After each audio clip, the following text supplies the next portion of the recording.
আমাদের মনোমস্তিষ্ককে দখল করবার জন্য, আমাদের মনোমস্তিষ্কে বিভিন্ন বিভ্রান্তিকর বিশ্বাস ঢুকিয়ে দিয়ে ঈমানকে নষ্ট করবার জন্য নানামুখী ফিতনার ডিজাইন শয়তান এবং তার দোসররা করেছে।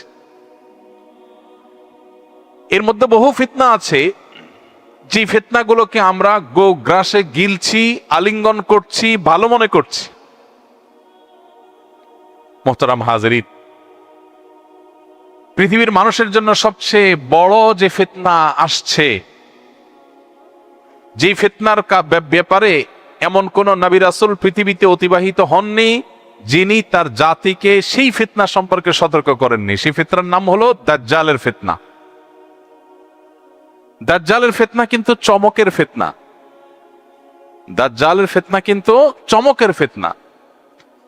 দাজ্জালের কাছে বহুমুখী চমক থাকবে, যে চমকে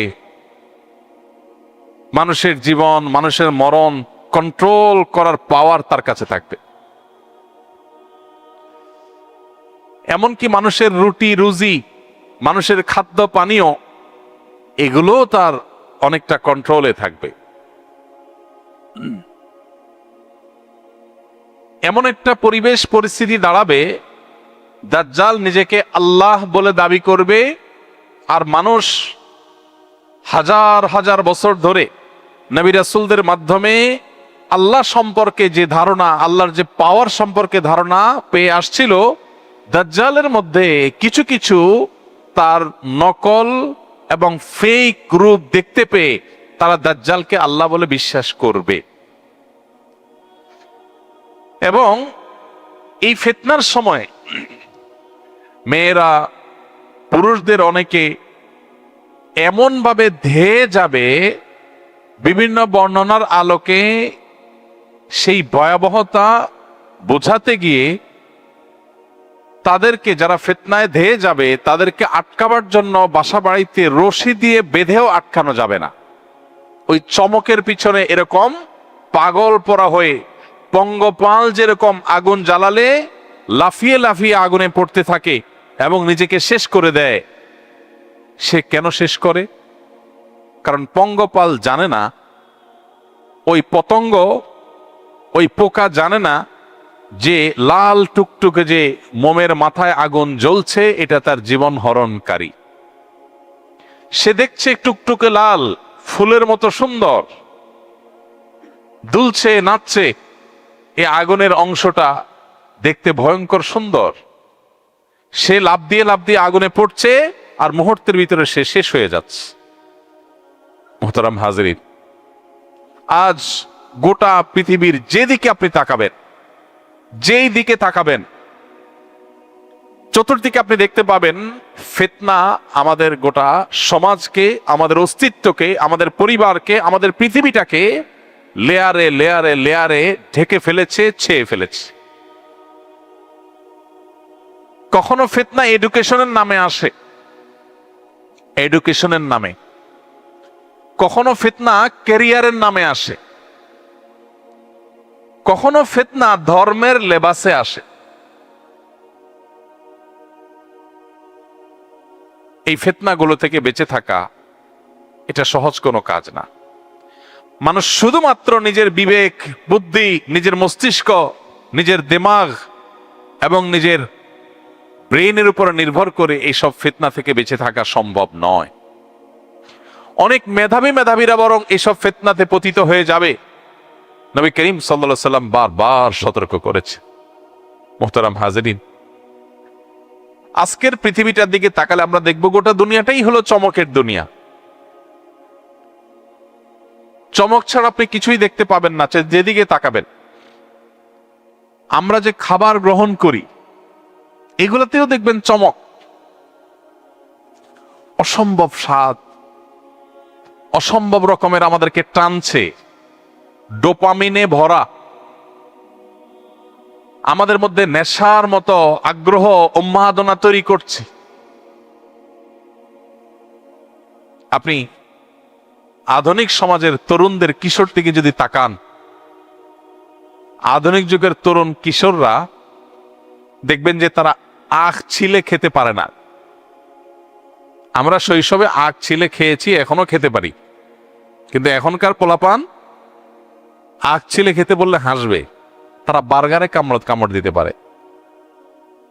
কিসে কামড় দেয়? বার্গারে কামড় দিতে তারা অভ্যস্ত। দোতলা, তিনতলা, চারতলা, পাঁচতলা উঁচু করা বার্গার, বিশাল বড় হা করে এই বার্গারে কামড় দিতে পারে, কিন্তু একটা আখ ছিলে খেতে পারে না, যেটা প্রাকৃতিক, যেটা ন্যাচারাল, যেটা আল্লাহর সরাসরি সৃষ্টি, যেটা প্রসেসড না, সেটা তারা খেতে পারে না। তারা দেখবেন যে আম, কাঁঠাল এগুলো খেতে তারা অভ্যস্ত না, ভালো লাগে না তাদের কাছে। তাদের কাছে ভালো লাগে পিৎজা খেতে, বার্গার খেতে, ফাস্টফুড খেতে, চটপটি খেতে, এগুলো তাদের কাছে ভালো লাগে। আমাদের সামনে সহজে খাওয়ার মতো, সহজে উৎপাদন করার মতো, অল্প চেষ্টায় অনেক ফসল হওয়ার মতো বহু ব্যবস্থা এখন পৃথিবীতে আছে না নাই? আছে। আমাদের এই সমস্ত ফুড পিরামিড, এই সমস্ত ফুড ব্যবস্থাপনা, এই ফুড সিস্টেম বা এই খাদ্যের যে আয়োজন গোটা পৃথিবীতে আধুনিক দুনিয়াতে হয়েছে, এগুলো বাই ডিফল্ট আমাদের নানা দিক থেকে ধ্বংস ডেকে আনছে। আমরা জেনে বুঝে সেগুলোকে গোগ্রাসে আমরা গিলছি। এক প্রকারের ফিতনা। Hybrid, GMO, genetically modified, genetical engineering করা, মানে যে ফল টক হওয়ার কথা ওইটা মিষ্টি হচ্ছে, টক হওয়ার কোনো আলামত নাই।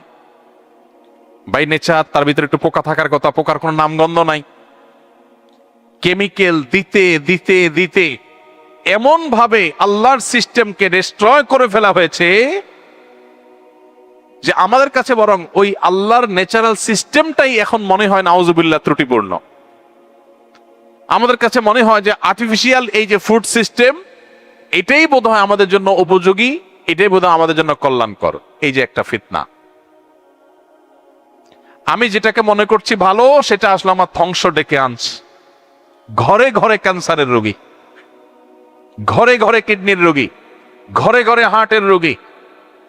মানুষ অসুস্থ, মানুষ স্বাভাবিক না, স্থূলতা বাড়ছে, নানান দুরারোগ্য ব্যাধি বাড়ছে। একদিক থেকে আমাদেরকে খাওয়াচ্ছে, আরেক দিক থেকে আমাদের কাছ থেকে ট্রিটমেন্টের নামে পয়সাগুলো নিয়ে যাচ্ছে। আমাদেরকে তাদের তৈরি করা সিস্টেমের মধ্যে ঢুকিয়ে সারা জীবন গাধার মতো অক্লান্ত পরিশ্রম করে যা উপার্জন করি, ওইটা দিয়ে ব্যাগ ভর্তি খাবারের নামে বিষ বাসায় নিয়ে যাই, খেয়ে বিষাক্ত হই। এরপর উপার্জনের একটা অংশ দিয়ে বিষ কিনলাম, সেটাও তাদের পকেটে গেল, কারণ এগুলো তারাই ডেভেলপ করছে। আর বাকি যে টাকা আছে আমার উপার্জনের, সেটা দিয়ে বাকি জীবন বুড়ো কালটা ওষুধ বড়ি কিনতে কিনতে সেটাও বিষ কিনে তাদেরকে টাকা দিয়ে আমি মূলত দাসত্ব করলাম সারা জীবন। খাইলাম সেটার টাকাও তারা পাইলো, আর চিকিৎসা করলাম সেটার টাকাও তারা পাই। একটা সিস্টেম ডেভেলপ করেছে গোটা বিশ্বব্যাপী। মুসলমানের কাছে এখন কোরআনে কারীম এর তিলাওয়াতের মাধ্যমে শেফা গ্রহণ করা, এটা বরং অস্বাভাবিক মনে হয়। আরে ওষুধ খাইলে সাথে সাথে ভালো হয়ে যাচ্ছি, এখানে তো চমক আছে, নগদ লাভ আছে। এটা দেখে সে আল্লাহর সিস্টেমের প্রতি বিশ্বাস তার আস্তে আস্তে ঠুনকো হয়ে যাচ্ছে, দুর্বল হয়ে যাচ্ছে। সম্মানিত ভাইরা, আজ গোটা দুনিয়াতে আপনি তাকান, আমাদেরকে একটা এমন লাইফস্টাইল ধরে দেওয়া হয়েছে যেটা দেখতে বেশ ঝকঝকে তকতকে মনে হয়, বেশ চমকপ্রদ মনে হয়। আমাদের সামনে উন্নতির একটা গ্রাফ তৈরি করে দেওয়া হয়েছে, আমাদেরকে দেখানো হচ্ছে এটার নাম উন্নতি আর এটার নাম অবনতি, এটার নাম ডেভেলপমেন্ট আর এটার নাম পিছিয়ে থাকা। মিথ্যা। আল্লাহর শপথ করে বলছি, আজকের পৃথিবী উন্নতি অগ্রগতির যে ডেফিনেশন দাঁড় করিয়েছে এটা ফেক, এটা মিথ্যা। এই জন্য দেখা যায় তথাকথিত উন্নত মানুষগুলো সবচেয়ে বেশি ডিপ্রেসড, সবচেয়ে বেশি মানসিকভাবে অসুস্থতার মধ্যে থাকে। আর তথাকথিত পিছিয়ে থাকা মানুষদের বেশিরভাগই দেখা যায় তাদের জন্য ডিপ্রেশন বলতে কিছু নাই। ডিপ্রেশন কাকে বলে তারা জানেই না। মোহতারাম হাজরিন, একজন ইমানদার কিয়ামত পর্যন্ত আগত প্রত্যেক ইমানদারকে আল্লাহ রাব্বুল আলামিন সতর্ক করেছেন, চমকের পেছনে দৌড়াবে না। এই যে ক্যারিয়ার, গোটা দুনিয়া আপনি তাকান, ক্যারিয়ার পাগল আজকের পৃথিবীর সব মানুষ অলমোস্ট। আমাদের কাছে ক্যারিয়ার ডেভেলপ করাটা অনেক গুরুত্বপূর্ণ। আমরা কতটা কে কত বেশি ক্যারিয়ারিস্টিক হতে পারি এর জন্য আমাদের অনেক কম্পিটিশন চলে। আপনি দেখবেন সততার কোনো কম্পিটিশন নাই। আমি প্রায় সময় বলি, সেই বাবা মা এখন আপনি আর খুঁজে পাবেন না যেই বাবা মা সন্তানকে বলে বা বলবে যে তুমি ভালো মানুষ হও, নেক হও, মুত্তাকি হও। এই কথা বলা মানুষ খুব বেশি পাবেন না। বাবা মারও লক্ষ্য হলো, বাবা তুমি কি হও? টাকা পয়সা কামাই করো, ভালো শিক্ষা দীক্ষা অর্জন করো, ভালো সার্টিফিকেট অর্জন করো, ভালো জায়গায় জব করো, ভালো ক্যারিয়ার গড়ো, যাতে আমি গাল পেটাতে পারি আমার ছেলেটা অমুক, আমার ছেলেটা তমুক, আমার ছেলেটা ওই চেয়ারে বসছে, আমার ছেলেটা ওই দেশে গেছে। এতে আমার ভেতর দিয়ে জ্বলে পড়ে ছাই হয়ে যাক, কিছু আসে যায় না। উপর দিয়ে মানুষ জানতে হবে যে আমি অনেক ভাবসাবে আছি। ফিতনা। মোহতারাম হাজরিন, কোন লাইফে আমার দুনিয়া এবং আখিরাতের জীবন সুন্দর হবে, সত্যিকারের সুন্দর হবে, সত্যিকারের উন্নত হবে, সে সম্পর্কে কোরআন এবং হাদিস পরিষ্কার গাইডলাইন দিয়ে গেছে। কিন্তু আপনি দেখবেন সেই পথে মানুষ হাঁটে না, সেই পথে মানুষ হাঁটে না। সেই প্যারেন্টস পাওয়া যায় না যে প্যারেন্টস বাচ্চাকে বলে, বাবা সৎ হও, নীতিমান হও, আদর্শবান হও, আল্লাহ ভীরু হও, ইমানদার হও, মুত্তাকি হও, মুত্তাকিদের লিডার হও। এর পাশাপাশি তোমার যদি ব্যবসা, চাকরি, ক্যারিয়ার এগুলো যদি ভালো হয় আলহামদুলিল্লাহ, ভালো না হলে দুঃখ নেই। এই অভিভাবক পাওয়া যায় আজকাল? পাওয়া যায়। আমরা যেরকম আমাদের সন্তানদের ক্যারিয়ারিস্টিক বানানোতে পাগল হয়ে গেছি, সন্তানরাও কিন্তু তার পরিণতি আমাদেরকে কড়ায় গন্ডায় বুঝিয়ে দিচ্ছে। আপনি এমন ফ্যামিলি খুব কম পাবেন এখন, যেই ফ্যামিলি বাবা মা বাচ্চাদের ব্যাপারে খুব হ্যাপি, খুব কম পাবেন। প্রত্যেকটা মানুষের অভিযোগ, আমি আমার সন্তানকে যেভাবে চাচ্ছিলাম সে সেরকম না। এরা এমন কেন? জেনারেশনটা এমন হয়ে যাচ্ছে কেন? এরা এত ক্রেজি কেন? এরা এত অসহনশীল কেন? এদের মধ্যে আনুগত্য নেই কেন? আমরা তো এমন ছিলাম না। এই বয়সটা তো আমরাও পার করে আসছি। আমরা তো এত ক্রেজি ছিলাম না। আমার বাবা আমাকে এতগুলো জামা দিতে পারেননি, আমার বাবা আমাকে এত খাবার দিতে পারেননি যত খাবার আমি আমার সন্তানকে দিতে পারছি। আমার বাবা আমাকে এত ভালো রাখতে পারেন নাই, আমি আমার সন্তানকে যত ভালো রাখতে পারছি। এরপরও আমি আমার বাবার যত অনুগত ছিলাম, আমার সন্তান তার ধারে কাছেও আমার অনুগত নয়। প্রত্যেকটা ফ্যামিলি সাফার করছে অলমোস্ট, ইল্লা মান রাহিমা রাব্বি, হাতে গোনা কেউ বাদ থাকতে পারে। বাহ্যিক দৃষ্টিকোণ থেকে মনে হয় অনেক সুখে আছে, আসলে দুঃখের সমুদ্রে হাবুডুবু খাচ্ছে। ফিতনা আমাদেরকে গ্রাস করে ফেলেছে। আমাদের প্যারেন্টিং কোরআন এবং হাদিসের ছাঁচ অনুযায়ী হচ্ছে না। পশ্চিমাদের দেখিয়ে দেওয়া প্যারেন্টিং এর ওই পাইপলাইনে আমরা ঢুকে গেছি। ওরা আমাদেরকে শেখাচ্ছে এটা সভ্যতা, এটা ভদ্রতা, এটা ভালো। ভালো এবং মন্দের ডেফিনেশন ওরা নিজেরা দাঁড় করিয়ে দিচ্ছে, আর ওটাকে আমরা ভালো মন্দের ডেফিনেশন ধরে নিচ্ছি। বাচ্চাদের কথা যদি বলেন, আজকের আধুনিক পৃথিবীতে দেখবেন বাচ্চাদের অধিকারের নামে অনেক চমকপ্রদ কাজকাম হয়। নারীদের অধিকারের নামে অনেক চমকপ্রদ কাজকাম হয়, অনেক মুখরোচক স্লোগান আওড়ানো হয়। ফিতনা, বিভ্রান্তি। দেখতে মনে হচ্ছে অনেক সুন্দর, এই লেয়ারের নিচে লুকিয়ে আছে বস্তা পচা সস্তা, একেবারেই ধ্বংসাত্মক ইজম, মতবাদ, থিওরি, এগুলো লুকিয়ে আছে। ভাইরা আমার, আজকের পৃথিবীতে, পৃথিবীর উন্নত অংশে আমরা আস্তে আস্তে সেদিকে যাচ্ছি। তথাকথিত উন্নত অংশে আপনি দেখবেন মা বাবাকে বাচ্চাদের শাসন করার অধিকার দেওয়া হয় না। এটা তো আমরা সবাই জানি। উন্নত দেশগুলোকে বাচ্চাদেরকে শাসন করবার কোনো অধিকার বাবা মাকে দেওয়া হয়, আইনত এটা অপরাধ। বহু কেস আমার কাছে এসেছে, বহু মানুষের হিস্ট্রি আমি জানি, বহু মানুষের চোখের পানি আমার সামনে পড়েছে, কখনো মায়ের, কখনো বাবার, কখনো ফ্যামিলির অন্য কোনো দায়িত্বশীল পর্যায়ের মানুষদের। তাদের সবার অভিযোগের জায়গা হলো, ভাই ছেলেটাকে তার ভালোর জন্য একটা ধমক দিয়েছিলাম, আর পরিণতিতে আমার নামে মামলা হয়েছে, পুলিশ আমাকে বলে দিয়েছে যে তোমার ছেলের 100 মিটার দূরত্বের মধ্যে তোমাকে থাকতে হবে, 100 মিটারের ভিতরে ঢুকলে তুমি অ্যারেস্ট হয়ে যাবে, এবং মামলা চলমান, তোমার জেলে যেতে হবে, তোমার বিচার হবে, কেন তুমি বাচ্চাকে ধমক দিয়েছ। প্রিয় ভাইরা আমার, এই বিষয়টা বাহ্যিক দৃষ্টিকোণ থেকে দেখতে আমাদের কাছে খুব ভালো লাগে। আরে বাচ্চাদের ব্যাপারে কত কেয়ারি তারা, যে একটা ছোট মানুষ সাইকোলজিক্যালি সে দুর্বল হয়ে বড় উঠবে যদি সে ধমক টমক শুনে, তার গায়ে হাত দিলে সে মানসিকভাবে বিপর্যস্ত হয়ে যাবে।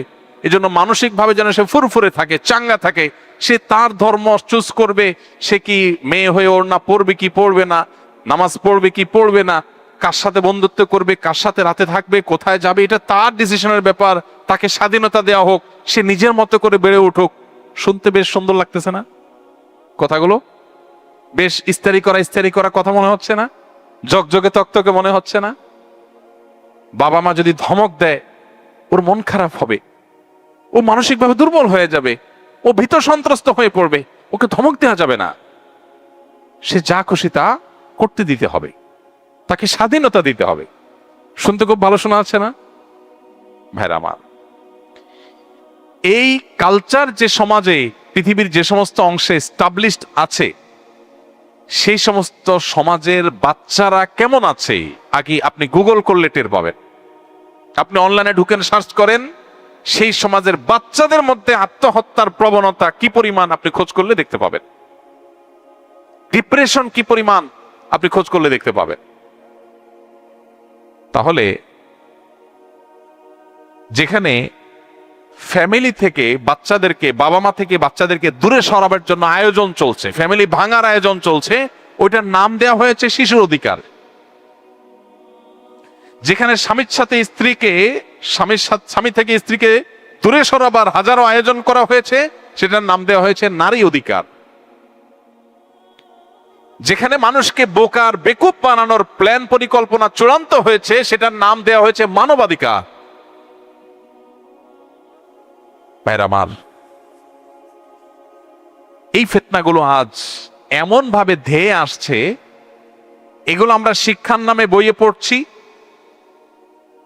এগুলো আমরা আদর্শের নামে আমাদের আইনে, সংবিধানে ধারণ করছি, এগুলোকে আমরা সভ্যতার নামে গো গ্রাসে গিলছি এবং এগুলোকে নার্চার করছি।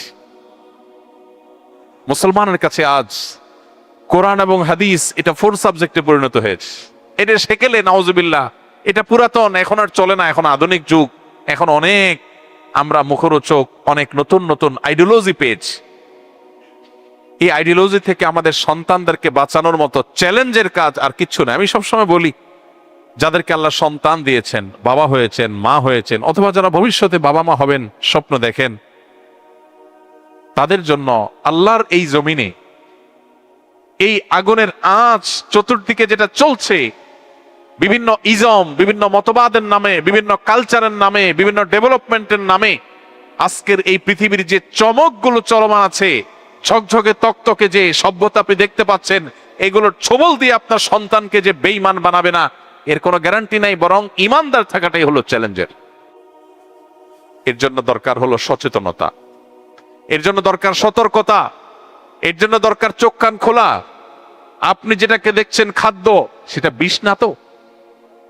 আপনি যেটাকে দেখছেন চিকিৎসা, সেটা ধ্বংসের অপর নাম না তো? আপনি যেটাকে দেখছেন শিক্ষা, সেটা শিক্ষার নামে কুশিক্ষা না তো? আপনি যেটাকে দেখছেন শৃঙ্খলা, আইন, সভ্যতা, সেটা সবচেয়ে বড় অসভ্যতা না তো?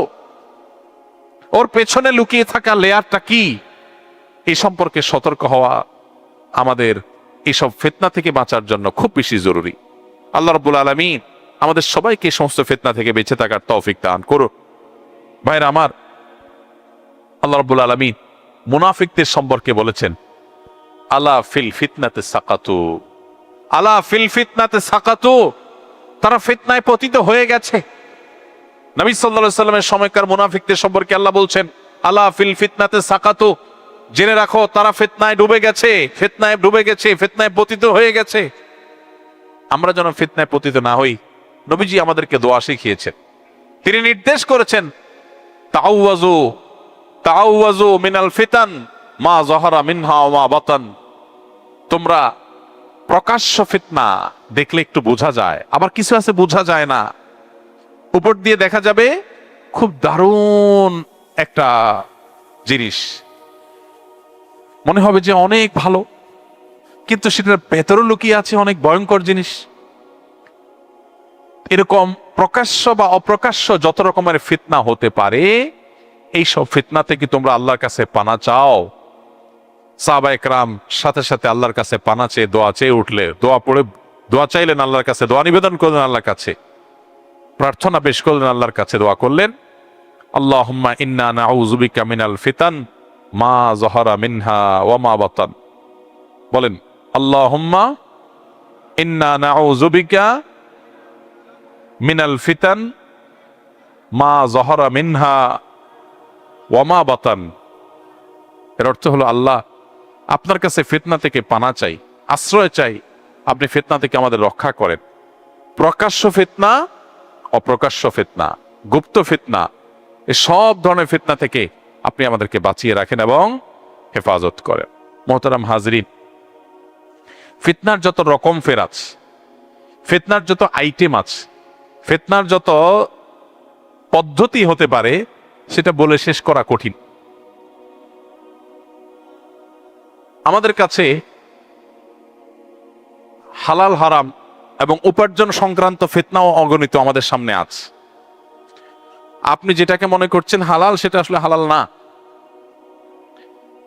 নবী করিম সাল্লাল্লাহু আলাইহি সাল্লাম বলেছেন, কিয়ামতের আগে এমন একটা সময় আসবে, মানুষ মাদককে হারাম মনে করবে, সুদকে হারাম মনে করবে, কিন্তু সে সেটাতে লিপ্ত হবে। কেন? কারণ সেটাকে হারাম মনে করবে, এটা হালাল। হারামটাকে মনে করবে কি হালাল। এটা এমন ভাবে তার সামনে পরিবেশিত হবে, সে এটাকে হারাম মনে করবে না। ফিতনা, এই যে বিভ্রান্তি, এটা অনেকটা চোরাবালির মতো, মরিচিকার মতো। আপনি পাও দিয়েছেন, মনে করেছেন আপনাকে স্থির রাখবে, কিন্তু না, তার পেছনে লুকিয়ে আছে গর্ত, সেটা আপনাকে ডুবিয়ে দিচ্ছে। ঠিক একইভাবে আমাদের হালাল হারাম কেন্দ্রিক যে ফিতনা, সেই ফিতনা চতুর্দিকটাতে ছেয়ে গেছে। এই জন্য প্রয়োজন কি? নবী করিম সাল্লাল্লাহু আলাইহি ওয়াসাল্লাম বলেছেন, আল হালালু বাইয়িন ওয়াল হারামু বাইয়িন ওয়া বাইনাহুমা উমুরুন মুশতাবিহাত। হালাল স্পষ্ট, হারামও স্পষ্ট, আর এই হালাল এবং হারামের মধ্যবর্তী বেশ কিছু বিষয় আছে, যে বিষয়গুলো ধোঁয়াশাপূর্ণ, সংশয়পূর্ণ, সন্দেহপূর্ণ। এগুলোর মধ্যে অনেকে মনে করে, না ঠিক আছে, হারাম তো কিছু দেখি না, চলে তো। এটা বলে যখন কেউ ওইদিকে অগ্রসর হয়, সে আসলে হারামে লিপ্ত হয়ে যায়, আর ব্যাক করতে পারে না। আমরা যেটাকে খেলাধুলা মনে করছি, বিনোদন, জাস্ট বিনোদন, টাইম পাস, একটু আনন্দ, একটু বিনোদন, এটা যেগুলোকে মনে করছি, সেই বিষয়গুলো আসলে এক একটা মরণ ফাঁদের মতো, এক একটা ওই চোরাবালির মতো। এগুলো আমাদেরকে ধ্বংস করবার জন্য সাজানো হয়েছে। এজন্য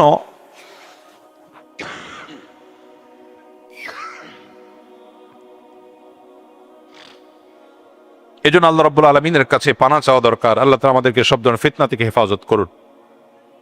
সামাজিক যোগাযোগের মাধ্যম নাম হয়েছে কি? সামাজিক যোগাযোগের মাধ্যম, সোশ্যাল মিডিয়া। সবচেয়ে বেশি আনসোশ্যাল করে দিস, সবচেয়ে বেশি আনসোশ্যাল করে দিয়েছে আমাদেরকে, সবচেয়ে অসামাজিক করে দিয়েছে।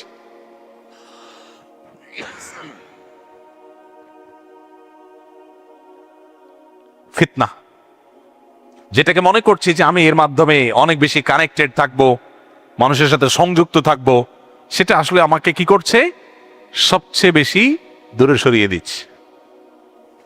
আমি দাওয়াতের কাজ অনেক বেশি করতে পারবো, ওটা করতে গিয়ে আমি গেলাম সোশ্যাল মিডিয়াতে, দাওয়াতের কাজের নাম দিয়া ব্যাকগ্রাউন্ড মিউজিক ইত্যাদি এগুলো শোনাটাও আমার কাছে এখন আর দর্শনীয় বিষয় মনে হয় না। ফিতনা, আমি যেটাকে ভালো মনে করছি সেটা মূলত বিষ ভেতরে লুকিয়ে রাখছে। মোহতারাম হাজরিন, ইমানের জন্য ফিতনা তো আর বলার অপেক্ষা রাখে না। এই জন্য এই ফিতনাগুলো থেকে বাঁচার জন্য সংগ্রাম দরকার। সবকিছুর আগে ফিতনা বোঝা দরকার। কিয়ামতের পূর্বে নবী সাল্লাল্লাহু আলাইহি সাল্লাম বলেছেন, তাকসুরুল ফিতান, কিয়ামতের আগে ফিতনা পৃথিবীতে বাড়বে। মানুষ যেদিকে যাবে ফিতনায় পতিত হবে। এই জন্য আমরা যে নামাজের মধ্যে দোয়ায়ে মাসুরা পড়ি শেষ বৈঠকে, আল্লাহুম্মা ইন্নী যালামতু নাফসি যুলমান কাসীরা ওয়া লা ইয়াগফিরু যুনুবা ইল্লা আনত ফাগফিরলি মাগফিরাতাম মিন ইনদিক ওয়ারহামনি ইন্নাকা আনতাল গফুরুর রহিম। চমৎকার অর্থবহ একটা দোয়া। নামাজের অন্তত শেষ এই দোয়াটা যদি আপনি অর্থ বুঝে একটু আল্লাহর কাছে নিবেদন করেন, আপনার মনোযোগ, আপনার আবেগ এগুলো অটোমেটিক আল্লাহর প্রতি আসবে। যদি আপনি একটু অর্থের দিকে খেয়াল করে একটু মনোযোগের সাথে যদি এই দোয়াগুলো পড়েন, এই জায়গায় অর্থাৎ শেষ বৈঠকের এই দোয়া মাসুরের জায়গায় নবী করিম সাল্লাল্লাহু আলাইহি সাল্লাম আরেকটা দোয়া আল্লাহর কাছে নিবেদন করতেন। সেই দোয়াটা হলো, আল্লাহুম্মা ইন্নী আউযু বিকা মিন আযাবিন নার ওয়া আযাবিল কবর। আল্লাহ, আপনার কাছে জাহান্নামের আগুন থেকে, কবরের আযাব থেকে পানাহ চাই। ওয়া আউযু বিকা মিন ফিতনাতিল মাহইয়া ওয়াল মামাত। আর আল্লাহ, পানাহ চাই আপনার কাছে বেঁচে থাকার ফিতনা থেকে। বেঁচে থেকে যত রকমের ফিতনা আসছে, আমি মনে করছি ভালো, সেটা আসলে খারাপ। আমি বিভ্রান্ত হয়ে যাচ্ছি এবং ভুল পথে চলে যাচ্ছি। জীবনের যত ফিতনা আছে এগুলো থেকে আল্লাহ আপনার কাছে পানাহ চাই। দেখেন নবীজির দোয়া, 1450 বছর আগে এত ফিতনা পৃথিবীতে ছিল না, তখন তিনি এই দোয়া করে গেছেন এবং আমাদের শিখিয়ে গেছেন, আল্লাহুম্মা ইন্নী আউযু বিকা ওয়া আউযু বিকা মিন ফিতনাতিল মাহইয়া ওয়াল মামাত। জীবনের ফিতনা, মরণের ফিতনা, এগুলো থেকে আপনার কাছে পানাহ চাই। এবং সর্বশেষ হলো, ওয়া আউযু বিকা মিন ফিতনাতিল মাসীহিদ দাজ্জাল। আল্লাহ, দাজ্জালের ফিতনা থেকে আমরা পানাহ চাই। দাজ্জালের ফিতনা তো আমরা বুঝলাম কিছুটা, যে চমক থাকবে। কি থাকবে? চমক থাকবে, আর থাকবে পাওয়ার। এক থাকবে চমক, আরেক থাকবে কি? পাওয়ার। এখন আপনি দেখেন, মানুষ মহাশূন্যে চলে যাচ্ছে, বিশাল চমকপ্রদ ব্যাপার, ঠিক না? মানুষ চাঁদে চলে যাচ্ছে, মানুষ রোবট আবিষ্কার করছে, মানুষ এমন অনেক কিছু করছে যেটা খুবই চমকপ্রদ ব্যাপার, ভালো। কিন্তু এই বিষয়গুলো আমাদের আল্লাহর প্রতি ঈমানকে দুর্বল করে যদি দেয়, তাহলে বুঝতে হবে এগুলো আরেকটা ফিতনা। এগুলো আরেকটা ফিতনা। কিয়ামত যত নিকটবর্তী হবে, ওই যে নবীজি সাল্লাল্লাহু আলাইহি সাল্লাম বলেছেন, জ্বলন্ত কয়লা হাতের মুঠোয় রাখা যতটা কঠিন হবে, শুধু ঈমান, মুসলিম আইডেন্টিটি ধরে রাখা তার চেয়ে কঠিন হবে। আপনি যখন এসব বিষয়ে অ্যাওয়্যার করবেন, মানুষকে সতর্ক করবেন, আপনাকে বলা হবে এই লোক সেকেলে, এই লোক পাগল, এই লোক পশ্চাৎপদ, এই লোক অবিজ্ঞান মনস্ক, ইত্যাদি ইত্যাদি ইত্যাদি ইত্যাদি ফিতনা। ভাইরা আমার, দাজ্জালের যে ফিতনা চমক নিয়ে আসবে ওইটা তো কোন লেভেলে হবে দেখেন। হাদিসে আসছে সে মৃত মানুষকে বলবে উঠো, জীবিত হয়ে যাবে। জীবিত একজন মানুষকে কোনো ছুরি মারা হবে না, অস্ত্র মারা হবে না, কিচ্ছু করা হবে না, বলবে মরো, সে মরে যাবে। পাওয়ার, তার এক হাতে সব খাদ্য, আরেক হাতে পানীয়, চমক, সবকিছু থাকবে। মানুষ দলে দলে ছুটবে, পাগল পরা হয়ে যাবে। কিছুটা নমুনা এখন দেখতে পান আপনি। একটু পায়ে একটা বলকে শুধু এদিক সেদিক করার যে ম্যাজিক, দুইটা পাও দিয়া, এই ম্যাজিকে হাজার হাজার লক্ষ লক্ষ মিলিয়ন মিলিয়ন যুবক তরুণকে পাগল করে দিচ্ছে কি দিচ্ছে না? সামান্য একটু চমক, সে পাগল হয়ে যাচ্ছে। বিভিন্ন রকমের ব্যান্ড দল দেশে বিদেশে বিভিন্ন দেশে বের হয়েছে, তাদের গলার কণ্ঠের চমকপ্রদ জাদুময় গান তরুণদের পাগল করে দিচ্ছে। পশ্চিমাদের সরবরাহ করা বিভিন্ন রকমের বিনোদনমূলক আইটেম, কালচার, এগুলো আমাদের তরুণদেরকে পাগল করে দিচ্ছে কি দিচ্ছে না? চমক, ফিতনা। এই ফিতনাগুলো থেকে বাঁচা সহজ কাজ না মোহতারাম হাজরিন। এর জন্য এইসব ফিতনা থেকে বাঁচার জন্য সব কিছুর আগে দেওয়ার দরকার হলো ফিতনা সম্পর্কে সতর্ক হওয়া, সচেতন হওয়া, জানা যে ফিতনা কিভাবে আসে, কিভাবে কাজ করে। আপনি সন্তানকে দিচ্ছেন পড়াশোনা, শিক্ষা, কিন্তু সে শিক্ষার নাম দিয়া সে বেঈমান হচ্ছে, সে নাস্তিক হচ্ছে, ফিতনা। আপনি সমাজে অন্য 10 জনের সাথে ভাবসাবে টিকে থাকার একটা চেষ্টায় গেলেন, ফিতনা। এখন কথা হলো বাঁচবো কিভাবে? নাম্বার 1, সমকালীন ফিতনাগুলো সম্পর্কে সচেতন হওয়া।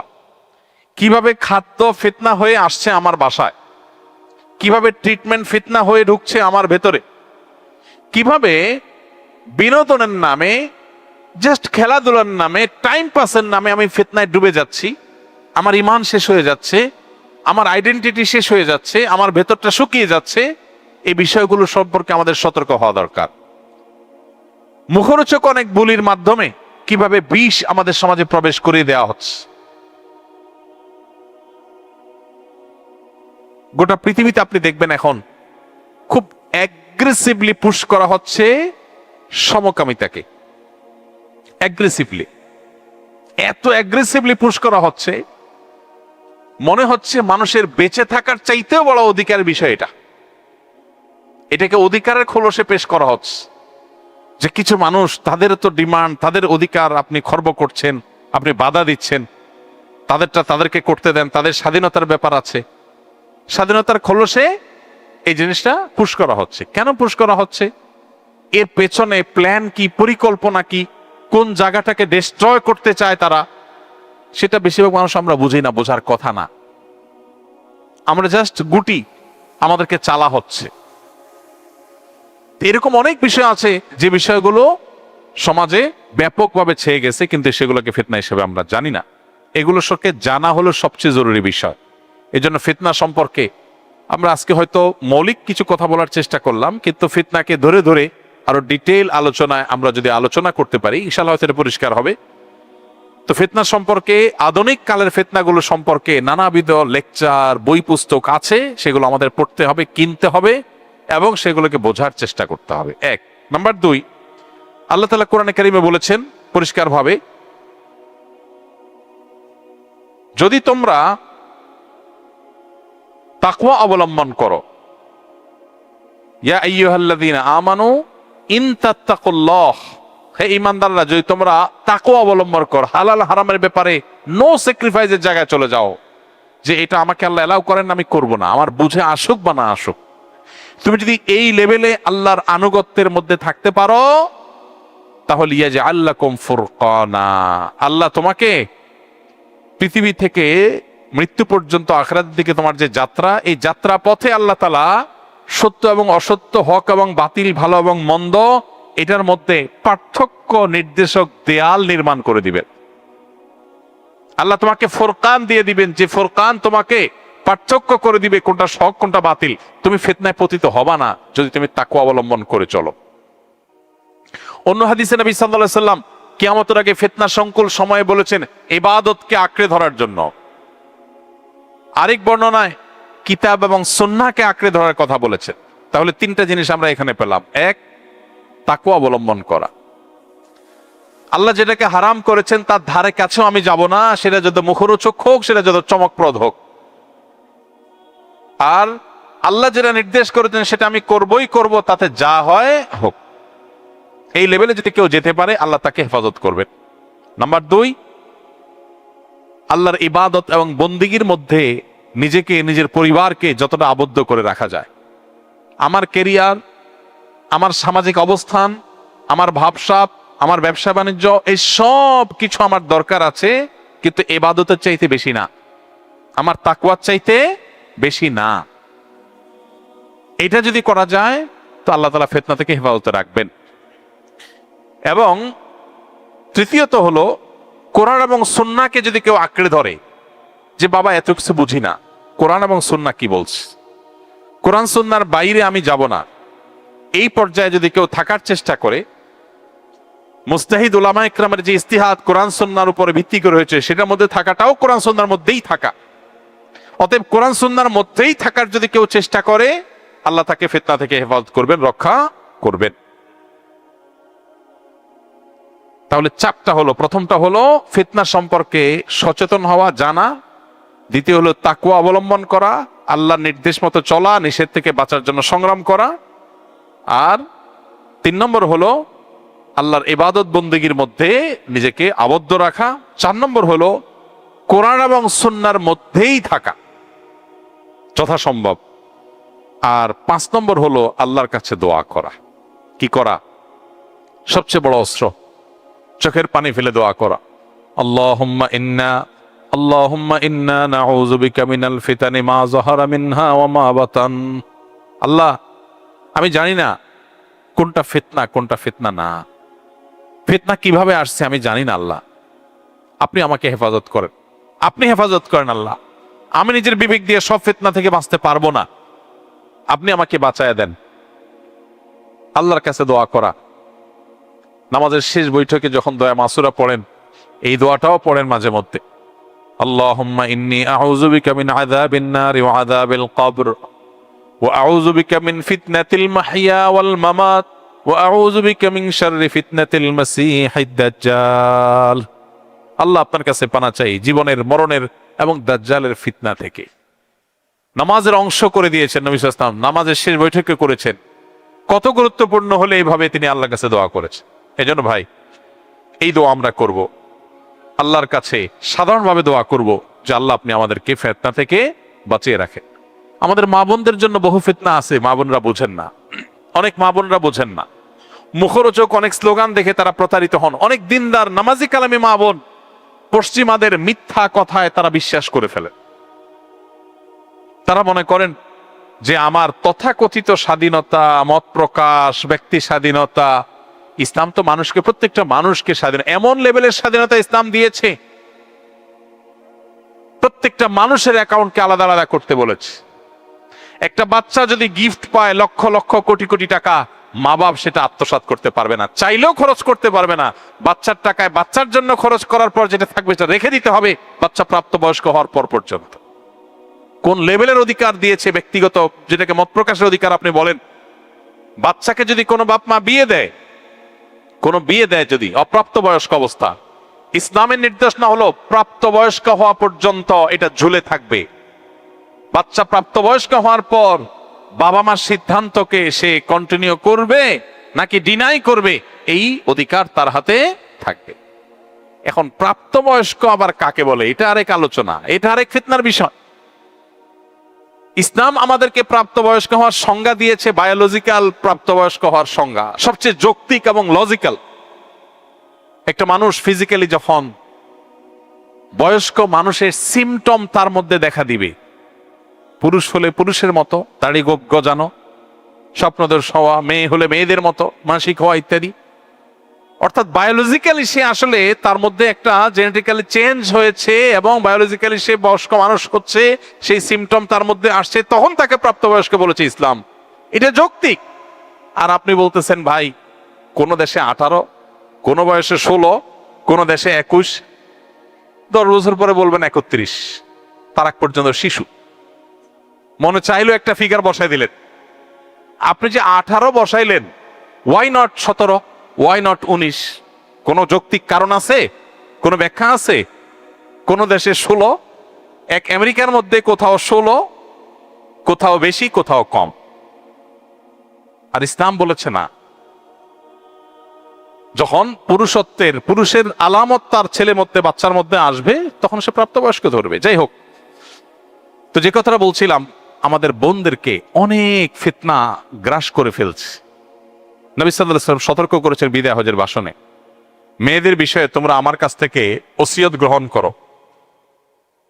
আমাদের বোনদেরকে মুখরোচক কথা দিয়ে ভুলিয়ে ফেলছে, বিভ্রান্ত করে ফেলছে, কিশোরদেরকে বিভ্রান্ত করে ফেলছে। আমি ওই কথা বলতে গিয়ে অন্যদিকে গিয়েছিলাম যে বাচ্চাদেরকে শাসন করতে পশ্চিমারা আপনাকে অনুমোদন করবে না, বলবেন না শাসন করা যাবে না কেন? কারণ এটা শিশুর অধিকার খর্ব হবে। আপনি বলবেন ওয়াও, শিশুদের ব্যাপারে কি পরিমাণ সতর্ক তারা, হ্যাঁ, কত সিরিয়াস, তাই না? আপনি এটা অন্য লেয়ারে চিন্তা করেন তো, তারা যে কালচার ডেভেলপ করছে সেই কালচারে শিশু বাবা মার সান্নিধ্য বেশি পায়, নাকি আমরা যে কালচারের মধ্যে আছি এখানে শিশু বাবা মার সান্নিধ্য বেশি পায়? আমাদের কালচারে বেশি পায় না? মনে করেন একজন মা গৃহিণী, তিনি বাইরে কোথাও জব করতে যান না, এই বাচ্চাটা তার সান্নিধ্য সাহচর্য যতটা পায়, একজন মা যখন বাহিরে জব করতে যান তখন কি এতটা সান্নিধ্য পায়? তো যদি না পায়, এই বাচ্চার জন্য পৃথিবীতে মায়ের চাইতে আপন আর কেউ হতে পারে? কোন সিস্টেমে সম্ভব মায়ের শূন্যতা পূরণ করা? কেন আপনাদের বাচ্চাগুলো ডিপ্রেসড হয়ে বড় হচ্ছে আপনারা তো চিন্তাও করেন না। একদিকে আপনাকে খুব চমকপ্রদ একটা জিনিস বোঝানো হচ্ছে, আপনি বলছেন ওয়াও কত সুন্দর, কিন্তু এর পেছনে লুকিয়ে আছে এক ধ্বংস। এই বাচ্চা ডিপ্রেসড হয়ে, এই বাচ্চা মানসিকভাবে শারীরিকভাবে দুর্বল হয়ে সে বড় হচ্ছে। ভাইরা আমার, এরকম হাজারটা বিষয় আছে যেগুলো আজ আমাদের সমাজে মুসলমানরাই আমরা গোগ্রাসে গিলছি, সেগুলোকে ওয়েলকাম করছি, মনে করছি ওয়াও অনেক ভালো। আরেকটা ফিতনার কথা বলি। মনে করেন পৃথিবীর উন্নত অনেক দেশ আছে। বেশ কিছুদিন আগে আমাকে এক ভাই বলতেছিল যে ওরা কত মানবিক, আপনি জানেন আমাদের দেশে মানুষ এত খারাপ, চুরি ডাকাতি চুপটামে মিথ্যা পাটপারি কোন লেভেলে করে আমাদের দেশের মানুষ। ওয়াও। বিশেষ করে আমাদের দেশের কিছু ভাইরা উন্নত দেশে যখন মাইগ্রেন্ট হয়ে চলে যান, ওখানে এস্টাবলিশড হয়ে যান, তো এমনি তো আমাদের দেশে নানান অনিয়ম, অপশাসন, গুড গভর্নেন্সের অভাব এগুলো তো আছে, এটা তো সত্য কথা। তো এগুলো ওনাদেরকে মাঝে মধ্যে দেখা যায় যে এমন লেভেলে বলেন যে দেখেন এখানে কত সুন্দর সবাই কিউই মেনটেন করে, সবাই খুব আপনার সিরিয়াল অনুযায়ী সবকিছু করে, সবাই খুব ভদ্র, সবাই কোয়াইট অ্যান্ড সাইলেন্ট, কেউ কারোর অধিকার নষ্ট করে না, কেউ কাউকে কিচ্ছু করে না। আমি বললাম ভাই অনেক হয়েছে, এবার একটু থামেন, একটা প্রশ্নের উত্তর দেন। বলে কি? আমি বললাম এই দেশের জনগণের ট্যাক্সের টাকায় বোমা হয়ে পৃথিবীর অসংখ্য শিশুকে হত্যা করা হচ্ছে, ওই বিষয়ে এদেশের জনগণ কি ভূমিকা পালন করছে? তখন কবি নীরব হয়ে গেছে। তা বললাম আপনি মানবতার এই লেয়ারটা চিন্তা করলেন না? এই লেয়ারটা চিন্তা করলেন না? আপনাকে দেখানো হচ্ছে একটা বিড়াল একটা গর্তে পড়ে গেছে, এই বিড়াল উদ্ধার করার জন্য সেনাবাহিনীর তাদের ফোর্স চলে গেছে, হেলিকপ্টার নিয়ে চলে গেছে, ঝুলে ঝুলে রশি দিয়া ওই বিড়ালটাকে উদ্ধার করছে। ওয়াও কি মানবিক। তারা কুত্তার জন্য হসপিটাল করেছে, বিড়ালের জন্য হোস্টেল খুলেছে, কি মানবিক। কিন্তু শিশু মেরে সাফ করে ফেলতেছে, শিশু মেরে সাফ করে ফেলছে, গোটা স্কুল একসাথে শেষ করে দিচ্ছে, শিশু সহ শত শত শিশু সহ হসপিটাল শেষ করে দিচ্ছে। একদিকে বলতেছে এই বাবা তুমি কেন মেয়েকে বলছো ওড়না পড়তে, তুমি তাকে সেক্সুয়াল অ্যাবিউজ করেছ, চলো জেলখানা চলো। বাবারে এত সতর্ক বাচ্চাদের ব্যাপারে, যে বাবা হয়ে সন্তানকে একটু কড়াকড়ি করেছে, এটাতে অন্যায় হয়ে গেছে। বাহ, বাচ্চাদের ব্যাপারে কত সিরিয়াস, তাই না? কিন্তু সেই মানুষটাই বাচ্চাদের গণহারে হাজার হাজার বাচ্চার লাশ বের করছে তার ট্যাক্সের টাকা দিয়ে, কোনো অসুবিধা হচ্ছে না তার। তাদের পার্লামেন্ট অনুমোদন দিচ্ছে, তাদের সিনেটররা অনুমোদন দিচ্ছে, আর এগুলোকে সন্দেহাতীত ভাবে তারা মনে করছে তারা ভালো কাজ করছে। ভাইরা আমার, কোরআনে আল্লাহ তাআলা বলেছেন, তারা বলে ইন্নামা নাহনু মুসলিহুন, তারা বলে আমরা বিশ্বে শান্তি প্রতিষ্ঠা করছি। কি করছি? শান্তি প্রতিষ্ঠা করছি। যেই দেশে যা খুশি করলাম, এত মানবিক। তাহলে আফ্রিকার এক একটা গরিব দেশের খনিজ সম্পদ লুট করার জন্য শান্তি রক্ষার নামে সেখানে হাজার হাজার লোক মোতায়েন করে তাদের সম্পদ চুরি করে লুট করে দিনের আলোতে রাতের অন্ধকারে নিয়ে যাচ্ছ। তুমি সভ্য? তুমি মুসলমানকে সভ্যতা শেখাতে আসছো? তাকে যে সভ্যতা মনে করছে সে ফিতনায় পতিত হয়েছে। সে জানে না এর পেছনের লেয়ার অত্যন্ত ভয়ঙ্কর। ভাইরা আমার, অনেক মুসলমান আছি আমরা এই সমস্ত ফিতনায় ডুবে গেছি। আমাদের কাছে বুঝে আসে না এগুলো কি। একজন মানুষ আল্লাহর প্রতি বিশ্বাস করে না, আর সব ভালো, ওদের ইমানটা নাই, শুধু বাকি সব জিনিস মাশাআল্লাহ। শুধু কি নাই? ইমানটা শুধু নাই। আমাদের শুধু ইমান আছে, আর আমরা চুরি করি, মিথ্যা কথা বলি, পাটপারি করি, কোনো ঠিক ঠিকানা নাই। মুসলমানদের অবস্থা দেখছেন কি অবস্থা? দুর্নীতিতে ভরা। শুধু কি আছে? ইমান আছে। আর ওদের ইমান নাই, বাকি সব আছে। ব্যাপারটা কিরকম হলো? ওই যে এর আগে বলছিলাম, এক মুরব্বী, ডিজিটাল পৃথিবী সম্পর্কে ধারণা নাই। উনি দেখতেছেন একটা লোক ঝগড়া করতেছে একজনের সাথে। বলে কি হয়েছে বাবা? বলে ওনার কাছ থেকে আমি 10,000 টাকা পাইতাম, অনেকদিন ঘুরাইছে, উনি একটা মোবাইল ব্যাংকিং এর নাম্বার চাইছে, নাম্বার দিছি, উনি ওই টাকা আমাকে দিছে, কিন্তু একটা ডিজিট ভুল করছে, শেষে ছিল 0, উনি 0 জায়গায় 9 চাপ দিয়ে টাকাটা পাঠাই দিচ্ছে। টাকাটা আরেকজনের কাছে চলে গেছে। এই জন্য আমি তার সাথে ঝগড়া করতেছি। পাশে আরেকজন দাঁড়িয়ে আছে, ওনার থেকেও 10,000 টাকা পাইতো, উনি 5,000 পাঠাইছে, বাকি 5,000 পাঠায় নাই, তবে 5,000 রাইট কারেক্ট নাম্বারে পাঠাইছে। এখন যেই মুরব্বী ডিজিটাল এই নাম্বারের কাজ এগুলো বুঝে টুঝে না, এই টেকনোলজি সম্পর্কে জানো না, সে মুরব্বী বলতেছে, বাবা একটা লোক 10,000-এর জায়গায় 5,000 দিছে, তুমি তারে কিছু বলতেছো না, আর এই বেচারা 10,000-এর জায়গায় 10,000-ই দিস, খালি একটা নাম্বার ভুল করছে, এটার জন্য এত চেতার কি আছে? কি বলেন? শুধু একটা নাম্বার ভুল করছে, 11টা নাম্বারে 10টাই ঠিক করছে, আবার 10,000 টাকাও ঠিক আছে, শুধু একটা নাম্বার ভুল হয়েছে, এটার জন্য এত অস্থির হওয়ার কি আছে? যে ডিজিটাল এই সিস্টেম বুঝে না, সে বুঝবে না যে একটা নাম্বারে ভুলই সব কিছুকে বরবাদ করে দিবে। কিয়ামতের ময়দানে যে তার রবকে অস্বীকার করে, যার ভিতরে ঈমান নাই, তার সব ভালো কাজগুলো বরবাদ, 2 পয়সার কোনো ভ্যালু হবে না। আর যার আল্লাহর প্রতি ঈমান আছে, তার অনেক খারাপ জিনিস থাকলেও ওই ঈমানের কারণে সে অল্প হলেও পাবে, ওই যে 5,000 হলেও পাবে। আল্লাহ তাআলা পৃথিবীর এই চমক, এই ফিতনা, এগুলোর কারণে যেন আমাদের ঈমান, আমাদের আমল, আমাদের তাকওয়া, এগুলো থেকে আমরা সরে না যাই। আল্লাহ আমাদেরকে হেফাজত করুন। আমাদের জেনারেশন, আমাদের সন্তান সন্ততি, আমাদের বাচ্চা কাচ্চাগুলো, আমাদের ফ্যামিলি, আমাদের বোনদেরকে আল্লাহ তাআলা গোটা পৃথিবীর শয়তান এবং শয়তানের দোসরদের ফিতনার বিছানো জাল থেকে আল্লাহ তাদেরকে হেফাজত করুন। ফিতনা সম্পর্কে সচেতন হওয়া এবং আল্লাহর কাছে চোখের পানি ফেলে ফেলে, আল্লাহ এই ফিতনার জাল থেকে বেঁচে থাকার জন্য বুদ্ধি বিবেক নিজের যথেষ্ট না, আল্লাহ আপনার রহমত অনুগ্রহ ছাড়া কেউ বাঁচতে পারবে না। এই জন্য আল্লাহর কাছে বেশি বেশি করে দোয়া করব, আল্লাহ আমাদের সবাইকে সমস্ত ফিতনা থেকে হেফাজত করুন। আমাদের সন্তানদেরকে আল্লাহ তাআলা বাঁচাবার তৌফিক দান করুন, এবং কিয়ামত পর্যন্ত আগত ঈমানদার নারী পুরুষ যারা আছেন, আল্লাহ তাআলা তাদের সবাইকে পৃথিবীর এই সমস্ত ধোঁয়াশাচ্ছন্ন বিষয়গুলোতে তাদেরকে ঈমানের পথে, আমলের পথে, তাকওয়ার পথে, ইবাদতের পথে, কোরআন এবং সুন্নাহর পথে চলার তৌফিক দান করুন। জাযাকুমুল্লাহু খায়রা ওয়া আখিরু দাওয়ানা আলহামদুলিল্লাহি রাব্বিল আলামিন।